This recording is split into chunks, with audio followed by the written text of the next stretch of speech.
नमस्ते, सभी को नमस्ते। आज नमस्ते शुभुची। नमस्ते आज्ञा। अच्छा ठीक।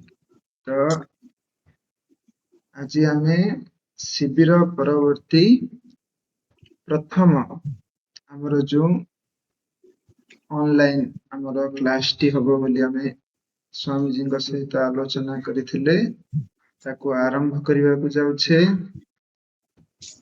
तो एक विशेष कारणवशतः स्वामी जी व्यस्त थिबारु से कहते यही कक्षटी बंद न हबार अछि। तो आमे प्रत्येक चेष्टा करिबा किभଳି भाबरे हमर जो उत्साह रहिछि जेउ गति को आमे ए शिविर रे प्राप्त करिछे ताको आगु को बढ़ाई नबा। तेणु एथर तुमे आरंभ कर पिला मानक मतामत को ठीक भाबे जान एवं ताकू आगामी समय रे किभଳି भाबरे कार्यान्वित करि परिबा ताकू चेष्टा कर। आगामी समय रे स्वामी जी कक्ष को संचालित करिवे। आशा समस्त पाखे क्लियर हो गला। स्वामी जी जहाँ चाहूले समस्ते बुझी पारल। ठीक। तो राजगोपाल भाई नमस्ते। नमस्ते जी। राजगोपाल भाई नमस्ते। नमस्ते सभी को नमस्ते। आमे गोटे गोटे करी समस्त को स्वागत करिबा। विशेष करी हमर एठे हाँ समस्ते स्क्रीन ऑन कर। एठे स्क्रीन ऑफ करिवार कोनोसी आवश्यकता नहीं। नमस्ते। ता फल रे तुमे पूरा निजर अच्छा हमर गोटे समस्त गोटे टास्क दिया हेथिला जे पिला माने निज निजर अनुभूति को जणेबे। नमस्ते नमस्ते सर नमस्ते सर सेटा जो कहिथिले लिखिबा सेटा ओडिया रे थिला तो मोर ओडिया बहुत वीक अछि तो मु ओडिया लिखले नहीं तो एठु आमे ठीक अछि। अनेकंकर ए समस्या भी आसी पारे आजिकाली जदियो न रहबा कथा किंतु केतोटी विशेष कारण अनुसार रहउछि। तो एठे हमर कर्तव्य होछि आमे निश्चित रूपे कोनोसी तो भाषा जानिछे से भाषा रे लिखि की पठेबा। ये होछि ताठु पूरा चुप रहि जिवाठु ये आ गुटे पाद आगु को जिवार प्रसंग। तेणु से कामटी हो जार ओडिया मुख्य भाव रे जे लिखि पारनाहांती से इंग्लिश रे लिखि परिबे, हिंदी रे लिखि परिबे। आउ सर्वादो कहया गले जे कोनोसी भारतीय भाषा रे तुम लिखि परिबे। ताको हम ता परे सेटा आम दायित्व हो जाउछि ताको किभଳି भाबरे ता भितरे जदि सार अछि ताको प्रकाशित करिबा आगु बढ़ेबा हमर कर्तव्य बा दायित्व अटे। तेणु ओडिया आसुनी बोली लिखिबा जे नाही ये ठीक न। तो समस्त को प्रेरित करबा को चेष्टा कर जे ସେମାନେ केमती ओडिया रे लिखिबे। आउ अनेक जन प्राय 15 जन पाखा पाखी पठेइचंती किंतु आउरी बहुत बाकी अछि सेमाने भी पठांतु। दीटा मो पाखरे ही अछि सेटा पठेबा दरकार नै कहिना पिला अछंती। तो आमे चेष्टा करिबा किभଳି भाबरे पूर्ण संख्या रे पिला माने निजर अनुभूति को वर्णना करिवे। आ मु देखुछि छोट पिला हेले भी सेमाने बहुत सुंदर भाबरे लिखिकी पठेइचंती। ये एक प्रकार आश्चर्य भଳି भी लाଗୁଛି କାହିଁକି ନା ଆମେ ଦୂରରେ ଅଛୁ କେବେ ଚିନ୍ତା ବି କରିପାରୁନୁ ସେ ବୟସର ପିଲାମାନେ ଏତେ ସୁନ୍ଦର ଭାବରେ ନିଜର ମନୋଭାବକୁ ନିଜର ଅନୁଭୂତିକୁ ପ୍ରକାଶ କରିପାରିବେ। ଠିକ ଅଛି ତ ସିରିୟଲି ଆମେ ତ ଡାକି ପାରିବା ନାହିଁ। ପ୍ରଥମେ ଯିଏ ବିଶେଷ କିଛି କହିବାକୁ ଚାହୁଁଛ ଶିବିରର ଅନୁଭୂତି ବିଷୟରେ ଦୁଇ ପଦ ସେମାନେ କୁହନ୍ତୁ।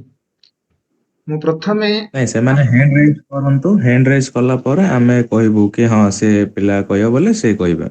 हाँ जेहेतु सब तो ये वीडियो ही ऑन करना तेणु तांको पार्टी आउ विशेष किछि बाहरिबो सेटा ठीक अछि। जेमती ओम भाई कहले सेमती तुम माने हाथ उठाओ तापरे डका जीव समस्त को ना कमी जीवार चांसेस अछि। तो आमे के जनक ना को धरिया पड़ियो प्रथमे। तो प्रथमे हमर मार्गदर्शिका रूप रे अछंती ହଁ ତାଙ୍କଠୁ ଆରମ୍ଭ କରିବା। ଆରମ୍ଭ କର। ହଁ କେତେ ଜଣଙ୍କର? ପ୍ରସିଦ୍ଧି, ତୁମେ ପ୍ରଥମେ କୁହ।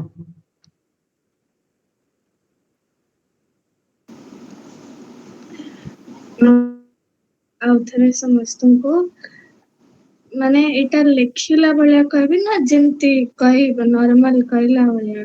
ନର୍ମାଲ କହିଲା ଭଳିଆ କୁହ, ଆମେ ସମସ୍ତେ ଜାଣିବା। ଏଇଥର ଦ୍ଵିତୀୟ ଥର ବେଦଧାମରେ ବିଦ୍ୟାର୍ଥୀ ଜୀବନ ନିର୍ମାଣ ଶିବିର ଅନୁଷ୍ଠିତ ହୋଇଥିଲା। ମତେ ବହୁତ ଖୁସି ଲାଗିଥିଲା ଯେ ଦ୍ଵିତୀୟ ଥର ଆଉଥରେ ହଉଛି, କାରଣ ପ୍ରଥମ ଥର ଯେବେ ହେଇଥିଲା, ପ୍ରଥମ ଥର ଯିବା ପୂର୍ବରୁ ମୁଁ ଟିକେ ଡରୁଥିଲି କେମିତି କରିବି, ସକାଳୁ ଉଠିବା ହଉ ସବୁ ଜିନିଷ ଜାଣିନଥିଲି, କିନ୍ତୁ ଟିକେ ଡର ତ ଥିବ କେମିତି ହବ କଣ ହବ। କିନ୍ତୁ ଯେତେବେଳେ ଫାର୍ଷ୍ଟ ଦିନରୁ ହିଁ କହିଲେ ଯେ ଅଲଗା ଶିବିରରେ ଅନ୍ୟମାନେ ବାଢନ୍ତି, ଆମ ବାବା ମା ମାନେ ଆମକୁ ବାଢନ୍ତି, ମଉସା ମାଉସୀ ମାନେ ବାଢନ୍ତି, କିନ୍ତୁ ଏଥର ଯେହେତୁ ଏଇଟା ଆମ ଶିବିର ତ ଆମମାନେ ତାଙ୍କୁ ବାଡିବା, ତ ଅଲଗା ଗୋଟେ ଭଲ ଲାଗିଲା, ଖୁସି ଲାଗିଲା ଯେ ହଁ ଆମମାନେ ବାଢିବୁ। ଆଉ ଏମିତି ନୁହେଁ କି ଆମେ ଫୋର୍ସ ଫୁଲି ଯାଇକି କରୁଥିଲୁ, ନିଜ ଇଚ୍ଛାରେ ଯାଇକି କରୁଥିଲୁ, ତ ସେଇଟା ଭଲ ଲାଗିଲା। ତାପରେ ସକାଳୁ 4ଟା ବେଳେ ଉଠିବା ବି କଷ୍ଟ ଲାଗିଲାନି। ଫାର୍ଷ୍ଟ କିଛି ଦିନ ନା ଫାର୍ଷ୍ଟ ଦିନ ହିଁ ଟିକେ ଇଏ ଲାଗିଥିଲା, କିନ୍ତୁ ତାପରେ ଭଲ ଲାଗିଥିଲା। ତ ସେଇଟା ଥିଲା ତ ପ୍ରଥମ ଥରର। ଦ୍ଵିତୀୟ ଥର ପାଇଁ ଆମେ ମାନେ ବହୁତ ୱେଟ କରିଥିଲୁ କେତେବେଳେ ହବ।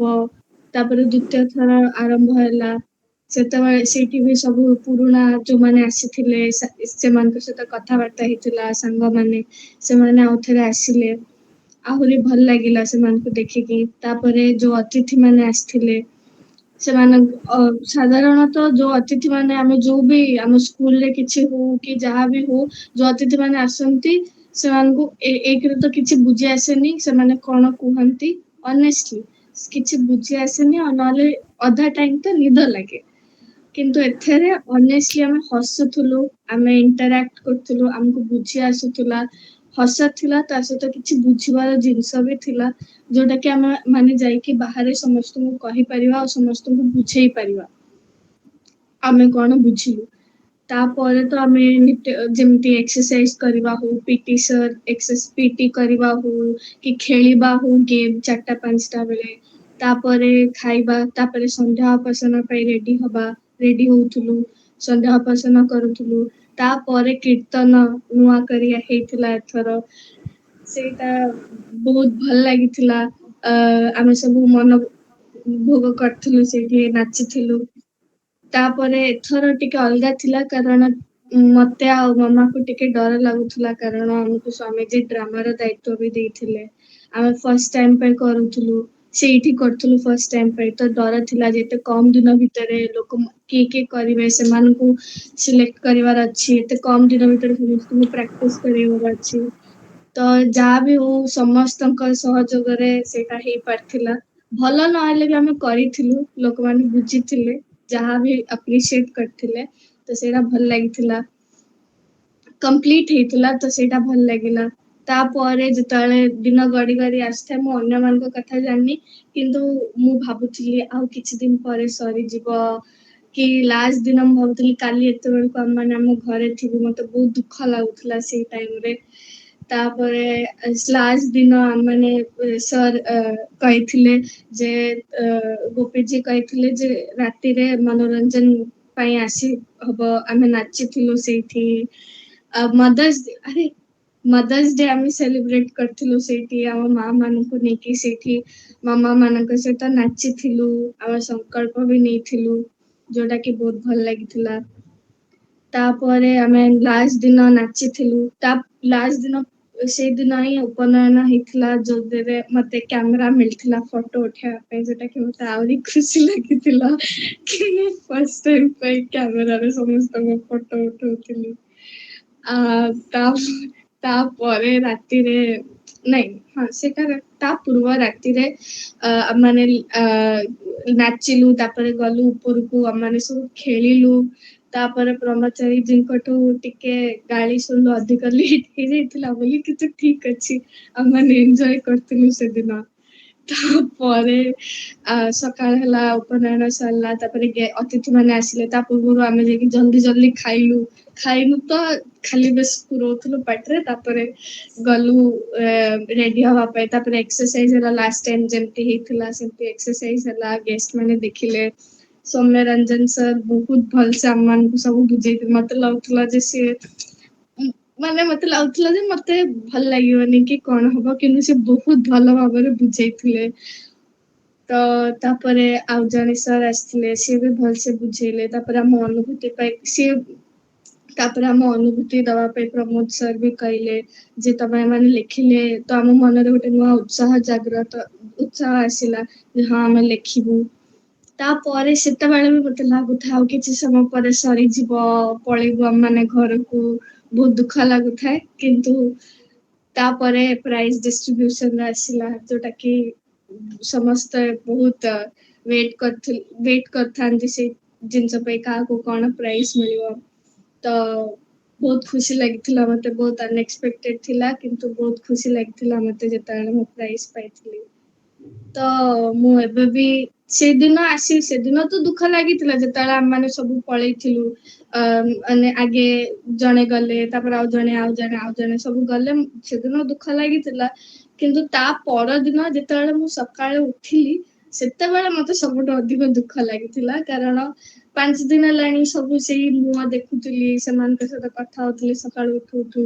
କିନ୍ତୁ ଏଥର ପୁରା ଏକଲା, କାରଣ କାହାର ଭାଇ ଭଉଣୀ ମାନେ ଥାଆନ୍ତି, ମୋର କି ଭାଇ ଭଉଣୀ ବି ନାହାନ୍ତି ଘରେ, ମୁଁ, ମୋ ମାମା, ମୋ ପାପା।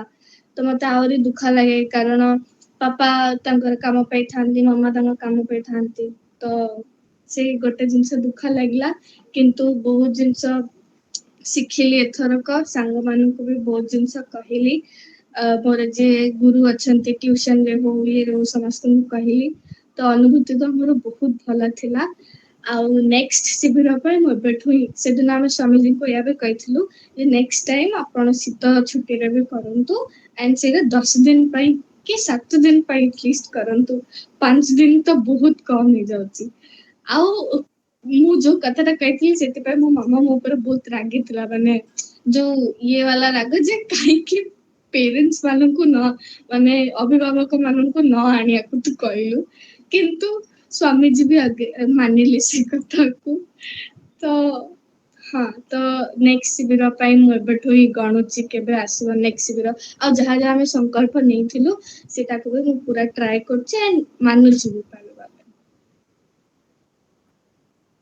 ବହୁତ ବହୁତ ଧନ୍ୟବାଦ। ମୁଁ ଆଶା କରୁଛି ଏତେ ସୁନ୍ଦର ଭାବରେ ନିଜର ଅନୁଭୂତିକୁ ପ୍ରକାଶ କରିବା ଏକ କଳା ଅଟେ। ଆମ ସମସ୍ତଙ୍କୁ ଶିଖିବା ଆବଶ୍ୟକ, କିଭଳି ଭାବରେ ଗୋଟିଏ ଗୋଟିଏ ବିନ୍ଦୁକୁ ଉପସ୍ଥାପନା ଆମେ କରିପାରୁଛେ। ତ ପିଲାମାନେ ଆମ ସମସ୍ତଙ୍କୁ ଭାବର ଏକ ସାଗର ଭିତରକୁ କିଛି ସମୟ 10-15 ମିନିଟ ଭିତରେ ସେ ଭିତରେ ଆମେ ନିମଜ୍ଜିତ ହୋଇ ରହିଗଲୁ ଏଇ ଅନୁଭୂତିର ପ୍ରକାଶରେ। ତ ବହୁତ ବହୁତ ଧନ୍ୟବାଦ। ପୁଣି ଥରେ ମନ ଭିତରେ ଅନେକ ଭାବନା ଆସୁଥିବ, କିଭଳି ଭାବରେ ଆମର ସେଇ ସମୟ ବିତିଗଲା ନିଶ୍ଚୟ ଭାବରେ। କିନ୍ତୁ ଆମେ ଖୋଜୁଥିଲୁ ଏଥରର ବୌଦ୍ଧିକରେ ପ୍ରଥମ ହୋଇଥିବା ଦିବ୍ୟ ରଞ୍ଜନ ବେହେରା, ସେ ଅଛନ୍ତି କି? ଦିବ୍ୟ ରଞ୍ଜନ ବେହେରା, ସିଏ ତ ଜଏନ ତ କରିଥିଲେ କିନ୍ତୁ ଏବେ ସେ ନାହାନ୍ତି। ହଁ ତ ଠିକ, ଏମିତି ହେବା କଥା ନଥିଲା, ସେ କଣ କିଛି ଅସୁବିଧା ହେଇଥିବ। ତ ଆମେ ବର୍ତ୍ତମାନ ଅନୁରୋଧ କରିବା, ଆଚ୍ଛା ଏଇଟାକୁ ବିଶେଷ ଭାବରେ ଆଉ କିଛି କହିପାରିବେ? ଓମ ଭାଇ, ଓମ ପ୍ରକାଶ,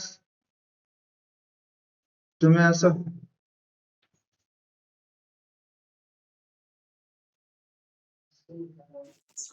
ମୁଁ କଣ କହିବି, ମୋର କିଛି କହିବାର ନାହିଁ।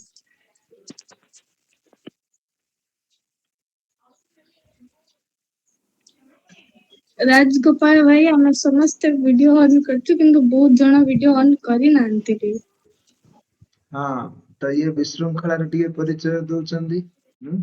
କିଛି ଆବଶ୍ୟକ ନାହିଁ, ଆମେ ସମସ୍ତେ। नहीं राजगोपाल भाई, जीओडी ना डीओजी। ଆଚ୍ଛା ଆଚ୍ଛା, କାହା ଭଳି କୃତି? ଆଚ୍ଛା, ଏଇ ବିଶୃଙ୍ଖଳାଟା କାହା ଭଳି କୃତି? ଆମ ଛୋଟ ସେ ପିଲାଟି। ଜିଓଡି ହଉ କି ଡିଓଜି ହଉ, जिए नेटवर्क एडे जोरे पाजे मनु माने कैमरा ऑफ ହେଇଯାଉଛି। ହଁ ତାହେଲେ ତୁମେ ଠିକରେ ଅଛ, ତୁମକୁ ଆମେ ଦେଖିଛୁ। ଆଚ୍ଛା, ଏବେ ଅନୁରୋଧ କରିବା ଆମର ଚିନ୍ମୟ ଭାଇଙ୍କୁ, ସିଏ କିଛି କହିବେ ନିଜର ଅନୁଭୂତି। ସେ ଲେଖିକି ବି ଟିକେ ଦେଇନାହାନ୍ତି। ପରେ ମୁଁ ଲେଖି ଦେବି, ମୁଁ ଲେଖି ସାରିଛି, ହଉ ତାହେଲେ ଟିକେ ପରେ କହିବି। ହଁ ପରେ ପରେ କହିବ। ଆଚ୍ଛା, ବର୍ତ୍ତମାନ କିଏ ଅଛ?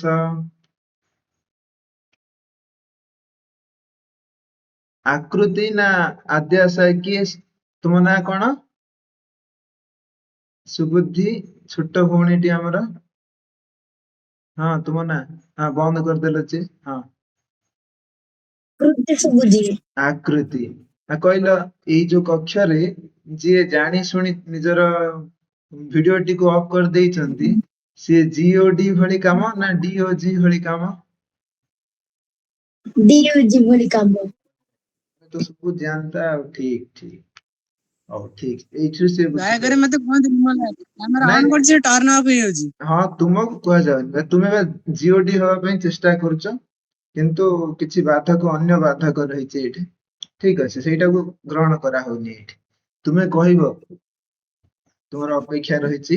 ଆଉ କିଏ କହିବ? ଆଚ୍ଛା, ଆଉ ଗୋଟେ ଦାୟିତ୍ୱ ଦିଆଯାଇଛି ବର୍ତ୍ତମାନ, ଯେମିତି ପ୍ରସିଦ୍ଧି ଆମର ସର୍ବଶ୍ରେଷ୍ଠ ଶିବିରାର୍ଥିନୀ ବୋଲି କହିପାରିବା, ଶିବିରାର୍ଥୀ, ସେମିତି ଆଉ ଜଣେ ମଧ୍ୟ ଅଛନ୍ତି ଆମର। ହଁ ଆସ ଆସ, ସତ୍ୟବ୍ରତ। ହଁ ଅନ୍ କର, ଶୁଣିବା ଆମେ। ମୋର ଆଗେ ସମସ୍ତଙ୍କୁ ନମସ୍ତେ। ମୁଁ ଆରଥର ପ୍ରଥମ ଯୋଉ ହେଲା ଜୀବନ ନିର୍ମାଣ ଶିବିର ବିଦ୍ୟାର୍ଥୀ ଜୀବନ ନିର୍ମାଣ ଶିବିର ଯୋଉଟା ଥିଲା, ସେଥିରେ ମୁଁ ହେଲା ବହୁତ, ସେଥିରେ ପ୍ରଥମେ ମୁଁ ଯାଇଥିଲି ଯୋଉ, ସେଥିରେ କ୍ୟାମେରାଟାକୁ ଗୋଟେ ଜାଗାରେ ରଖିଲେ ହଲିବନି, ନହେଲେ ପବନ ହେଲାଳେ ଲାଗୁଛି, ବହୁତ ଜୋର ହାତ ହଲି ଯାଉଛି। ଦେଖିବାକୁ ବି କଷ୍ଟ ହଉଛି, ଆରାମରେ ରଖିଦିଅ ସେଇଟା। ମୁଁ ଯୋଉ ଆର ବର୍ଷ ଯାଇଥିଲି ପ୍ରଥମ ବର୍ଷ, ସେଥିର ବିଦ୍ୟାର୍ଥୀ ଜୀବନ ନିର୍ମାଣ ଶିବିରରେ ଆମେ ସବୁ ବସିଥିଲୁ। ପ୍ରଥମେ ଭୟ ଲାଗୁଥିଲା ମତେ, କଣ କରିବି। ସେଠି ହେଲା ମତେ ସବୁ ସ୍ୱାମୀଜୀ ହେରିକା ଥିଲେ, କାରଣ ସେଠି ମୁଁ କଟକକୁ ହେଲା କେବେ ମୁଁ ହେଲା ସ୍ୱାମୀ ସୁଧାନନ୍ଦ ସରସ୍ୱତୀଙ୍କୁ ମୁଁ କେବେ ଦେଖିବି ନଥିଲି। ମୁଁ ଏଠି ଯୋଉ ଥିଲେ ଆଗରୁ ଭଦ୍ରକରେ ହେଲେ ଏଠି ପ୍ରବଚନ କରନ୍ତି ସ୍ୱାମୀଜୀ ବୀରେନ୍ଦ୍ର କୁମାର ପଣ୍ଡା, ଯିଏ OTVରେ ଆସନ୍ତି। ଆଗରୁ ହେଲା ଏଠି ହେଲା ଆମେ ହେଲା କରୁଥିଲୁ ଜୀବନ ନିର୍ମାଣ ଶିବିର, ଏଠି ଚାଲୁଥିଲା। ସେଥିରେ ହେଲା ବାପା ହେଲା ସେଠି ହେଲା, ମୁଁ ମଝିରେ ବାପାଙ୍କୁ ମନା କରିଥିଲି, ବାପା କହିଲେ ଚାଲ ଦେଖିବୁ, ତାପରେ କେତେ ପିଲାଙ୍କ ସହିତ ମିଶି ତୁ ସେଠି ହେଲା ଭଲସେ ରହିବୁ, ତାପରେ ଆଉ ଥରେ ଆସିବା ପାଇଁ ବି ହେଲା ଇଚ୍ଛା ହବ। ସତକୁ ସତ ସେଇଆ ମଧ୍ୟ ବି ହେଲା। ମୁଁ ହେଲା ସେଥର ଯାଇକି ଆଉ ସମସ୍ତଙ୍କୁ ସେଦିନ କହିଲେ କିଏ ହେଲା ଖାଇବା ବାଢିବ, ମୁଁ ବି ହାତ ବି ଟେକୁ ନଥିଲି, ସମସ୍ତେ ହେଲା ହାତ ଟେକି, ମୋ ମା ମତେ କହିଲେ ଯେ ତୁ ହାତ ଟେକ, ହେଲେ ସମସ୍ତ ପିଲାଙ୍କ ସହିତ ମିଶି ତୁ ବି ହେଲା କରିବା ପାଇଁ ତତେ ବି ଭଲ ଲାଗିବ। ମୁଁ ସେଥିପାଇଁ ହେଲା ପାର୍ଟିସିପେଟ କଲି, ମୁଁ ବି ହେଲା ଯାଇକି ଖାଦ୍ୟ ବାଢିଲି। ଆଉ ଆମେ ହେଲା ସବୁଦିନ ରହିଲୁ, ଆଉ ହେଲା ଯୋଗ ବ୍ୟାୟାମ ଯୋଉ ଗୋପୀଜୀ ହେଲା ରହିଲା, ଆଉ ହେଲା ଭୁବନେଶ୍ଵର ଆଇରିଆଜି ରହିଲେ, ସେମାନେ ହେଲା ଆମ ସହିତ ଯୋଗ ବ୍ୟାୟାମ କରି, ଆଉ ହେଲା ଆମେ ଯାହା ସବୁ ହେଲା ଶିଖିନଥିଲୁ, ଆଉ ଯାହା ଆମେ କରୁନଥିଲୁ, ସେ ଆମେ ପାଳନ କଲୁ। ଆଉ ହେଲା ମୁଁ ହେଲା ଯୋଉ ଖାଇବା ପୂର୍ବରୁ ଭୋଜନ ମନ୍ତ୍ର ଯୋଉ ଆମେ ଯୋଉ ହେଲା କହୁଥିଲୁ, ଆମେ ସେୟା ଶିଖିବାକୁ ମଧ୍ୟ ପାଇଲୁ। ଆଉ ହେଲା ସ୍ୱାମୀଜୀ ବହୁତ କଥା ଆରଥର ଶିଖେଇଲେ। ଆଉ ସେଥର କଥା ଗଲା, ଏଥର ହେଲା ଯୋଉ ହେଇଛି ବିଦ୍ୟାର୍ଥୀ ଜୀବନ ନିର୍ମାଣ ଶିବିରରେ, ଏଥର ହେଲା ଆମେ ସମସ୍ତେ ହେଲା ଗ୍ରୁପରେ, ଆମର ଆଗରୁ ଗୋଟେ ଗ୍ରୁପ ଥିଲା, ସେ ଗ୍ରୁପରେ ଆମେ ହେଲା ଭିଡିଓ କଲିଂ ତ ଆମେ କହିଥିଲୁ କରିବା ପାଇଁ, କିନ୍ତୁ ଅନେକ ପିଲା ହେଲା କରିନଥିଲେ। ଆଚ୍ଛା ସେଥିପାଇଁ ଆମେ ସବୁ କଥାବାର୍ତ୍ତା ହିଁ ହେଇଯାଇଥିଲୁ, କିଏ କଣ ଆସିବ କି ନାହିଁ ଜଣେ ଜଣେ। ସେଥିପାଇଁ ଆମେ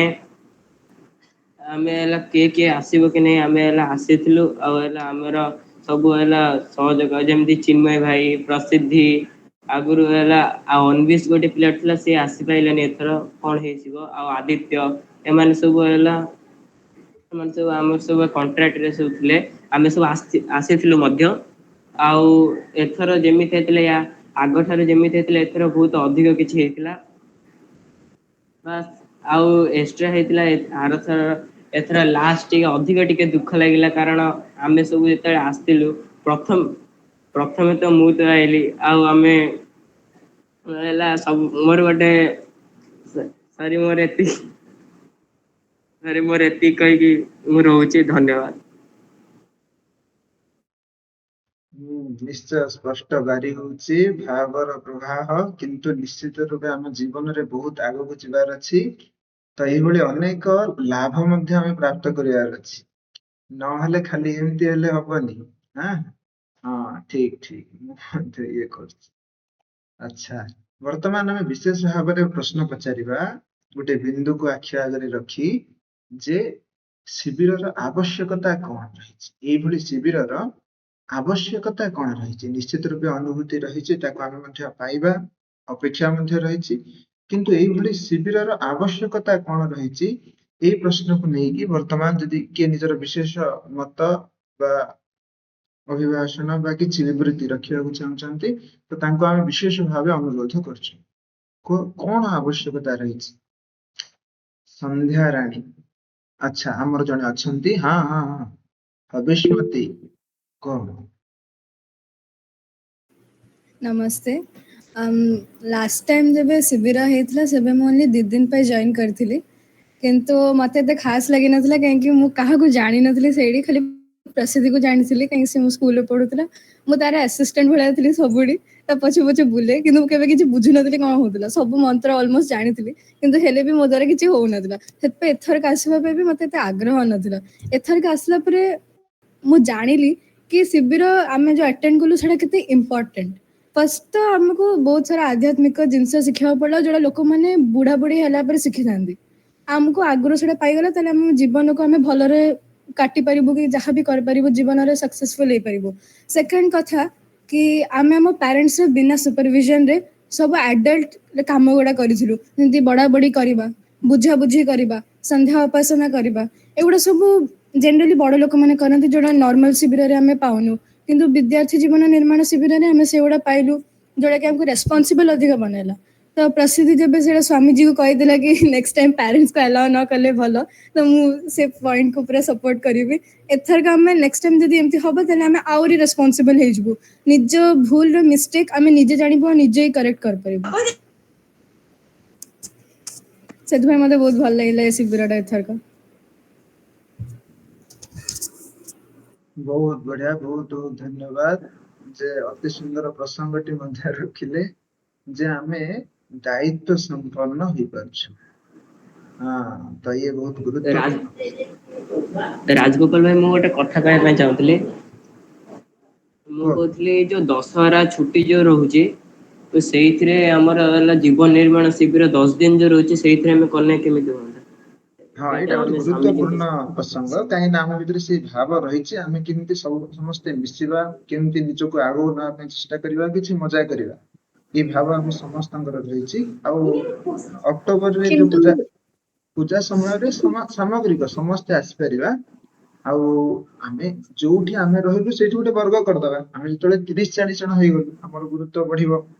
हाँ, तो आमे निश्चय करिकि स्वामी जी आमे वर्तमान ए समय एटा करबा चाहूछु, ସେଇଟା ଯୋଉଟା ହଉଛି ଆମ ଏଇଟା ଟିକେ ସ୍ୱାମୀଜୀଙ୍କୁ କହିଲେ ଟିକେ ଭଲ ହୁଅନ୍ତା। ଆଉ ଏଇଥରେ ହେଲା ଅକ୍ଟୋବର ଯୋଉଟା ହବ ସେଟା ପ୍ୟାରେଣ୍ଟସ୍ ମାନଙ୍କୁ ଆଲାଉ ନଥିବ, କେବଳ ବିଦ୍ୟାର୍ଥୀ।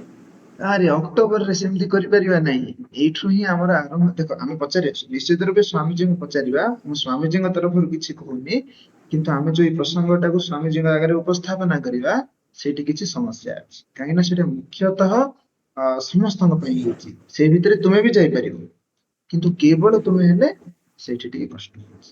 ହଁ, ତ ତଥାପି ଏଇଭଳି ଯାହା ଯାହା ଆମ ଭିତରେ ବିଚାର ହଉଛି, ତାକୁ ଆମେ ସ୍ୱାମୀଜୀଙ୍କ ଆଗରେ ରଖିବା ନିଶ୍ଚୟ। ତ ବହୁତ ସୁନ୍ଦର କଥା, କିନ୍ତୁ ତୁମେ କଣ କଣ किंतु ଆଗକୁ ବଢିଛ, ଶୃଙ୍ଖଳା କଣ କଣ ଆସିଛି? विंटर वेकेशन तो आम विदाउट पेरेंट्स कर परिबो ना, ହଁ ओनली छुआ। ଆଚ୍ଛା, ଠିକ ଅଛି, ସେମିତି ସ୍ୱାମୀ ତ କହିଛନ୍ତି, ଘରେ ଟିକେ ବିରକ୍ତି ବି ହେଇପାରନ୍ତି, କାହିଁକିନା କିଛିଟା ପ୍ୟାରେଣ୍ଟସ୍ ତ ସମସ୍ତଙ୍କର ଆସିବା ଆବଶ୍ୟକତା ନ ହେଇପାରେ, କିନ୍ତୁ କିଛି ପ୍ୟାରେଣ୍ଟସ୍ଙ୍କ ରହିବା ବି ଆବଶ୍ୟକ ଅଟେ। ତ ସେମିତି ଆମେ ସମସ୍ତଙ୍କୁ ପୁରା ଜିରୋ କରିପାରିବା ନାହିଁ। ତୁମେ ବି ଚାହିଁବନି ଆଉ କିଛି ବଡ ହେଇଗଲା ପରେ ତୁମେ ବି ଯେତେବେଳେ ପ୍ୟାରେଣ୍ଟସ୍ ହେଇଯିବ, तुम मन भी बहुत कष्ट हम हाँ तो एते सहज नुह तुम कही दौच आज गोटे उत्साह अछ ସବୁବେଳେ ସେମିତି ଠିକ ଅଛି ତୁମେ ମାନେ ଏଇଠି ଅଛ ତ ଆମେ ସମସ୍ତେ ଏମିତି କରିପାରୁଛେ ଠିକ ଅଛି ବହୁତ କିଛି ଆମେ କରିବା ନଟ୍ ଏ ପ୍ରୋବ୍ଲେମ ତ ଆଉ ଗୋଟେ ଅଭିମତ ରଖିବାକୁ ଚାହୁଁଥିଲେ ଆମର ଚିନ୍ମୟ କୁମାର ତ ନିଶ୍ଚୟ ସେ ନିଜର ରଖ ରାଜଗୋପାଳ ଭାଇ ଚିନ୍ମୟ ଭାଇ ତ କହିବେ ତାପରେ ଆରାଧ୍ୟା ସିଏ ବି ହାତ ଉଠେଇଥିଲା ତାର ଅନୁଭୂତି କି କହିବା ପାଇଁ। ଆରାଧ୍ୟା ଆମର ଦିଗାଲ ପ୍ରତିଭା ନାଇଁ ଆଉ କିଏ ଉପେନ୍ଦ୍ର କୁମାର କାଇଁ ଯୋଉ ତ ଦିଶୁନି ଆଚ୍ଛା ସିଏ ମୁଁ ଡାକିବି ନା ଏଠି ଆଚ୍ଛା ଆଚ୍ଛା ହଁ ହଁ ଦିଶିଲା ଏବେ ଠିକ ଛୋଟ ଝିଅଟି ଆମର ଠିକ ତାଙ୍କୁ ଆମେ ଡାକିବା ତ ବର୍ତ୍ତମାନ ଆ, ଆଉ ଟିକେ ସଂଯୋଜିତ କରନ୍ତୁ ଚିନ୍ମୟ କୁମାର ଆଉ ଟିକେ ସମୟ ନବ କି ଅନ୍ କର ଶିବିରର ଆବଶ୍ୟକତା କହିବି ତ?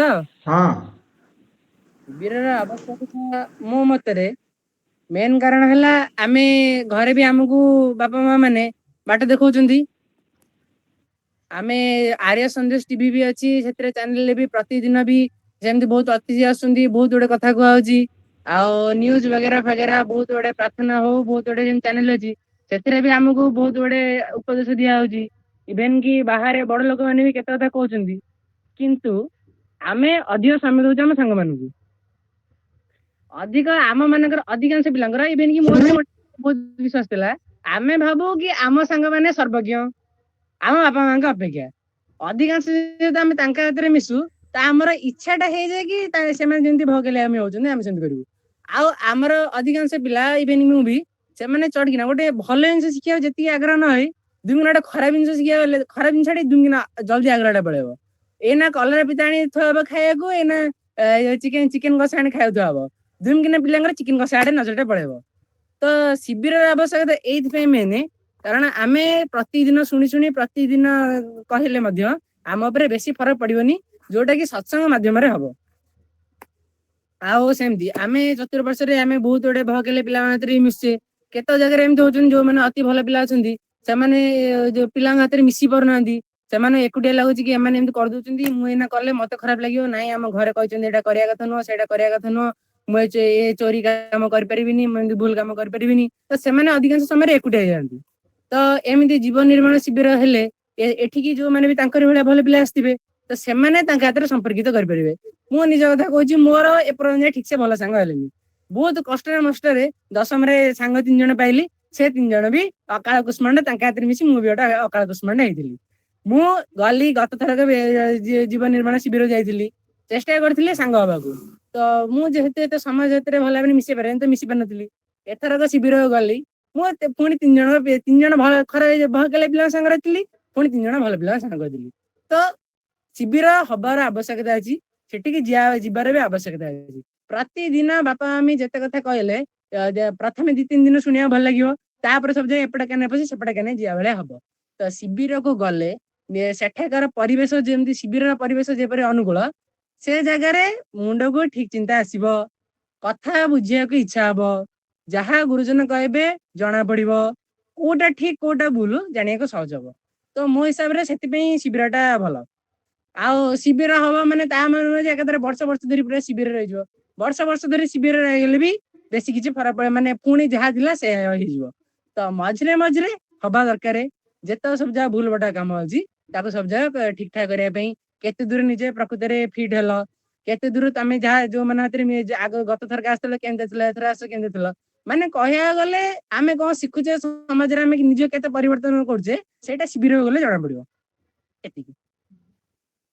ବହୁତ ବଢିଆ ଶିବିର ଆମକୁ ଗୋଟେ ସୁଯୋଗ ଦେଇଥାଏ ନିଜର ବ୍ୟକ୍ତିତ୍ୱକୁ ବିକାଶ କରିବା ପାଇଁ ତ କାହିଁକି ଶିବିରରେ ଆମେ ଗୋଟେ ଛୋଟ ସମାଜକୁ ପାଇଥାଉ ଯୋଉଠିକି କିଏ ତୁମକୁ ଖରାପ ବା ଭଲ ବୋଲି ଇଙ୍ଗିତ କରିନଥାଏ କାହିଁକି ନା ଆମେ ସମସ୍ତେ ପିଲା ହିଁ ଅଟୁ ଯଦି ଆମେ କିଛି ଭୁଲ ବି କରିଦଉ ତାହେଲେ ବି ସେଇଠୁ କ୍ଷମା ମିଳିବାର ବା ଆରାମରେ କିଛି ଗୋଟେ ଭାବନା ବାତାବରଣ ଅଛି କିଏ ସେଇଟାକୁ ହାଇଲାଇଟ କରିକି ତମ ମନକୁ ଦୁଃଖ ଦେବା ପାଇଁ ଚାହାନ୍ତି ନାହିଁ ହଁ ଏମିତି ହେଇପାରେ ଆମମାନଙ୍କ ଯେହେତୁ ଆମ ଭିତରେ ଏକ ପରିପକ୍ୱତାର ଭାବ ଆସିଲାଣି ତ ଯଦି କିଏ ଭଲ କାମ କରୁଛି ତାର ପ୍ରଶଂସା ନିଶ୍ଚିତ ରୂପେ ଆମ ସମାଜରେ ବା ଶିବିରରେ କରାଯାଇଥାଏ ଯାହା ଫଳରେ ଆମ ଭିତରେ ଗୋଟେ ଗୌରବର ଭାବନା ଉତ୍ସାହର ପ୍ରେରଣାର ଭାବନା ଆସିଥାଏ ତ ସେଇ ପ୍ରେରଣା ଆସିବା ପାଇଁ ଆମମାନଙ୍କ ପାଖରେ ବିଶେଷ କିଛି କଳା ଆବଶ୍ୟକ, କୌଶଳ ଆବଶ୍ୟକ।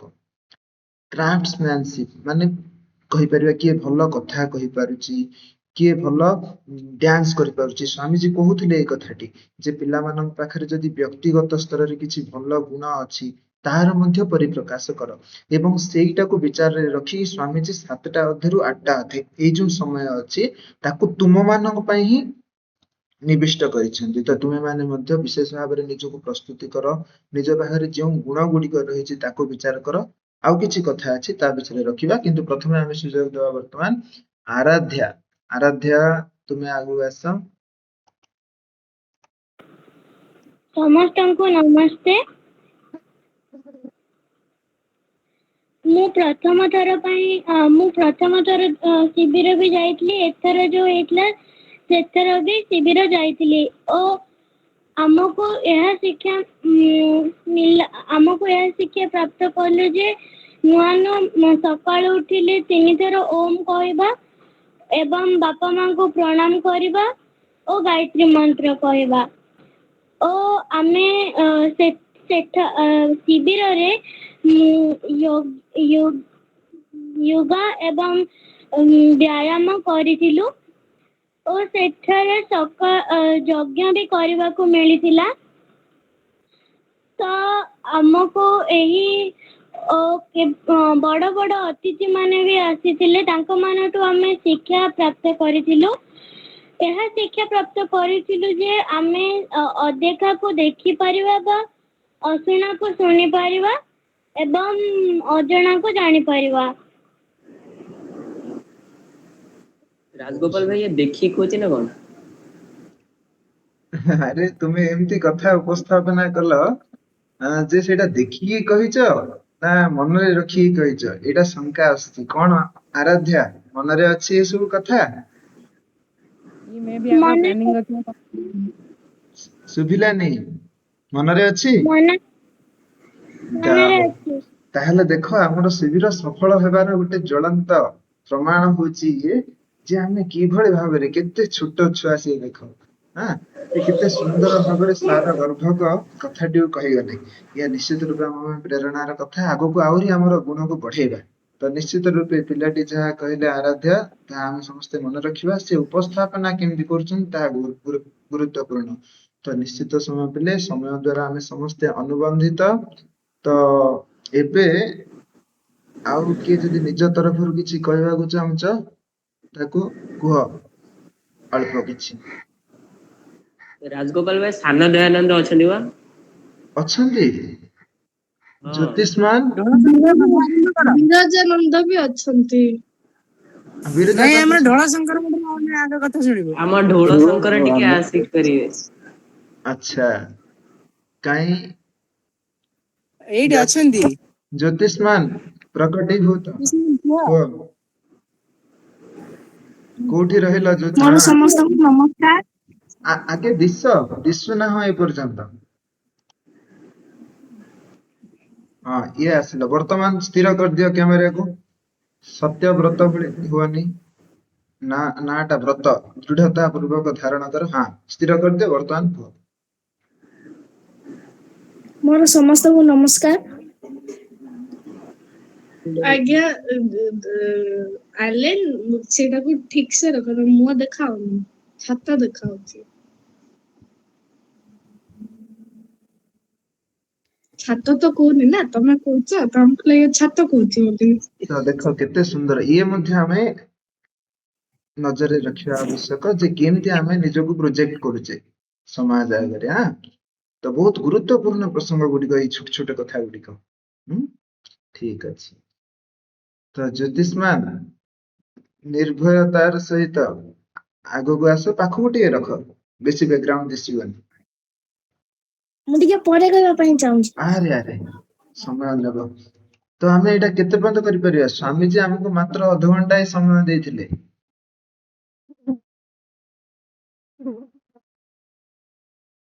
45 ମିନିଟ ପର୍ଯ୍ୟନ୍ତ ବଢେଇବା ତ ଆଉ 5 ମିନିଟ ଅଛି।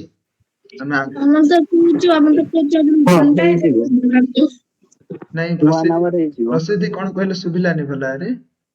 ଆପଣ ଘଣ୍ଟାଏ ଯାଏ ବି କରନ୍ତୁ, ଆମର କିଛି କାମ ନାହିଁ ଏଇ ଟାଇମ ସଣ୍ଡେ ଆଜି। ଏଇଟା ତୁମ ମାନଙ୍କ ପାଇଁ ହିଁ ଅଛି, ତ ତୁମ ମାନଙ୍କ ମତ ଅନୁସାରେ ହିଁ କାର୍ଯ୍ୟକ୍ରମ ଚାଲିବ। ଆମର କିଛି ଅସୁବିଧା ନାହିଁ, ତୁମ ମାନେ ବ୍ୟବସ୍ଥିତ କରିପାରିବ ନିଜକୁ। ଗାଡି ଚାଲୁ ଯୋଉଠି ବନ୍ଦ ହବ ହବ ଆଉ। ଆରେ ଆରେ, ଇଏ ଜିଓ ଡିଙ୍କ ଭଳି ହବ ନା ଡିଓ ଡିଙ୍କ ଭଳି ହବ? ନାଇଁ ସେଥିରେ ତ କିଛି ନାହିଁ। ଯଦି ଯଦି ଏଇନା ଅଛନ୍ତି ବହୁତ ପିଲା ଅଛନ୍ତି, ଯଦି ସମସ୍ତେ କହିବେ ତାହେଲେ ବହୁତ ସମୟ ଯିବ। ଆଚ୍ଛା ଠିକ ଅଛି, ଘଣ୍ଟାଏ ପ୍ଲସ୍ ଯିବ। ଠିକ ଅଛି, ଆମେ ସମସ୍ତେ କରିବା। ହଉ ଠିକ ଅଛି, ଆମେ ଦିଅନ୍ତୁ। ଆମେ ବର୍ତ୍ତମାନ କାହାକୁ ଦେବାକୁ କହୁଥିଲେ, ସେ କିଛି ସମୟ ନେବେ ଜ୍ୟୋତିଷମାନ। ବିରଜା ମୁଣ୍ଡା ବି ଅଛନ୍ତି, ଆଚ୍ଛା, ଆରାଧ୍ୟା ଦିଦି ବି ଅଛି। ବିରଜାନନ୍ଦଙ୍କୁ ଆମେ ଅନୁରୋଧ କରିବା, ସେ ନିଜର ମତକୁ ଦେଖିବେ। ନମସ୍କାର ସମସ୍ତଙ୍କୁ। ଏଇଟା ତ ମୋର ଫାର୍ଷ୍ଟ ଟାଇମ ଥିଲା ଏଇଠି। ମୁଁ ତ ଜାଣିନଥିଲି, କିନ୍ତୁ ସ୍ୱାମୀଜୀ ଆମ କାଲଚର ଘଣ୍ଟପଡା ଏଇଠି ଯୋଉ ଅଛି ସେଇଠିକି ୱାନ୍ସ ଆସିଥିଲେ। ମୁଁ ତାଙ୍କୁ ଏଇଠି ଫାର୍ଷ୍ଟ ଟାଇମ ପାଇଁ ଦେଖିଥିଲି। ଦେନ୍ ମୋ ତାଙ୍କର କଟକ ସେ ଏମିତି ଅଛନ୍ତି ମୁଁ ଜାଣିନଥିଲି। ଦେନ୍ ତାଙ୍କ ଜରିଆରେ ମୁଁ ଏଠି ଫାର୍ଷ୍ଟ ଟାଇମ ଜଏନ୍ କରିଥିଲି। ମୁଁ ମୋ ଅନୁଭବ ଆଧାରରେ କହିବି ଯେ ବିଦ୍ୟାର୍ଥୀ ଜୀବନ ନିର୍ମାଣ ଶିବିର ଭଳି କାର୍ଯ୍ୟକ୍ରମ ଆଜିର ଯୁଗରେ ବହୁତ ଦରକାର ଅଛି। କିନ୍ତୁ ସବୁ ବିଦ୍ୟାର୍ଥୀଙ୍କ ଜୀବନରେ କିନ୍ତୁ ଏ ଶିବିରରେ ଥିବା ଟାଇମରେ ମୁଁ ମୋ 10ମ ଶ୍ରେଣୀର ଫଳ ପାଇଥିଲି, ଯୋଉଟା କି ଆସିଲା 90.4, ଯୋଉଟା କି ଶୁଣିକି ମତେ ବହୁତ ଖୁସି ଲାଗିଲା। ମୁଁ ବି ଏତିକି ଜାଣିନଥିଲି ମୋର ଏତିକି ଆସିବ ବୋଲି। ମୁଁ ଭାବୁଥିଲି ସେଇ ଆସି 84 ୟା 85% ଆସିବ, କିନ୍ତୁ ବହୁତ ଖୁସି ଲାଗିଲା 90.4 ଶୁଣିକି। କିନ୍ତୁ ମୁଁ ଡିସାଇଡ କରିଛି ନେକ୍ସଟ ଟାଇମ ବି ଯେବେ ଶିବିର ହବ ସବୁ ଶିବିରରେ ଯୋଗଦାନ ଦବା ପାଇଁ। କିନ୍ତୁ ଏଇଠି ଫାର୍ଷ୍ଟ କିଛି ଦିନ ମତେ ଟିକେ ଏତେ ଭଲ ଲାଗିନଥିଲା, କିନ୍ତୁ ଅକ୍ୱାର୍ଡ ଟାଇପ ର ଲାଗିଥିଲା, ଯେହେତୁ ମୁଁ ଗୋଟେ ଇଣ୍ଟ୍ରୋଭର୍ଟ ଟାଇପ ର। ତ ତାପରେ ନେକ୍ସଟ କିଛି ଦିନ ଗଲା ପରେ ମୁଁ ଫାର୍ଷ୍ଟ ଚିନ୍ମୟ ଭାଇଙ୍କ ସହିତ ଟିକେ ବେଶୀ ଭଲସେ ମିଶିଲି। ଦେନ୍ ଯାଇକି ଆଦିତ୍ୟ, ସତ୍ୟ ଆଉ ସମସ୍ତଙ୍କ ଭାଇ ଭଉଣୀ ସହିତ ସବୁ ଭଲସେ ମିଶିଥିଲି। ଦେନ୍ ଥାର୍ଡ ୟା ଫୋର୍ଥ ଡେ ସେକେଣ୍ଡ ଡେ ଠୁ ମତେ ଯେମିତି ଲାଗିଲା କି ଏଇଟା ମୁଁ ଆଉ ଅଲଗା କୋଉଠି ଆଶ୍ରମକୁ ଆସିନି, ଯେମିତି ମୁଁ ନିଜ ଘରେ ଅଛି ଆଉ ସମସ୍ତେ ମୋ ଯେମିତି ଭାଇ ଓ ଭଉଣୀ ଟାଇପ ର। ଏଇଠି ସ୍ୱାମୀ ସୁଧାନନ୍ଦ ସତ୍ୟଙ୍କ ଦିଆଯାଇଥିବା ଶିକ୍ଷା ଜୀବନ ଦୃଷ୍ଟିକୋଣକୁ ପରିବର୍ତ୍ତନ ମଧ୍ୟ କରିଛି। କିନ୍ତୁ ତାଙ୍କଠୁ ଯାହା ଯାହା ଏବେ ନୂଆ ନୂଆ ସବୁ ଶିକ୍ଷା ପାଇଛି, ସେଇଟା ଏବେ ମୋ ଲାଇଫରେ ମୁଁ ଲଗେଇବାକୁ ଚେଷ୍ଟା କରୁଛି। ଏଇଭଳି ଶିବିର ଆମ ପାଇଁ ଦରକାର, କାହିଁକି ନା ଆମେ ଜୀବନରେ ସତ୍ୟ ଅର୍ଥରେ ବୁଝିପାରୁ ଓ ଜୀବନର ମୂଲ୍ୟ ଶିଖି ପାରିଥାଉ ଓ ଏକା ଦୟାଳୁ ନୀତିମାନ ମନୁଷ୍ୟ ହେବାକୁ ବଞ୍ଚିତ ହେଇଥାଉ। ତ ଫାର୍ଷ୍ଟ କିନ୍ତୁ ଲାଷ୍ଟ ଦିନ ଯୋଉ ସବୁ ସମସ୍ତେ ମିଶି ଯାଇଥିଲୁ ଠିକ ଠାକ ସେ, ଯୋଉ ଲାଷ୍ଟ ଦିନ ସମସ୍ତେ ଗଲେ ସେଇଟା ଟିକେ ବେଶୀ ଦୁଃଖର ଟାଇମ ଥିଲା।